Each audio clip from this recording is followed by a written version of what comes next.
আপনারা কেমন আছেন? আমি খুব ভালো আছি। আজকাল কারো কথা কেউ তো শোনে না। আজকে শুক্রবার। ওই যে মশা আছে না, ও মশা কিন্তু কাক মানে না, হাইপটা কিন্তু ধরে, যেই না হোক।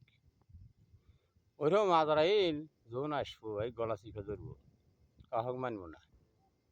আল্লাহু আল্লাহু তুমি জানলি জালালু, শেষ পরানো যায় না বলা তোমার কোনো দায়। আল্লাহু আল্লাহু তুমি এনেছ নবীরে, খেলো মাছেতে গিলিয়ে, ফেরেশতা পাঠাইল যেমন ইসমে আদম গিয়ে, তারে ছিল যাহার ভয় করে আদমকে সিজদায়। শেষ পরানো যায় না বলা তোমার কোনো দায়। আল্লাহু আল্লাহু তুমি জানলি জালালু, শেষ পরানো যায় না বলা তোমার কোনো দায়।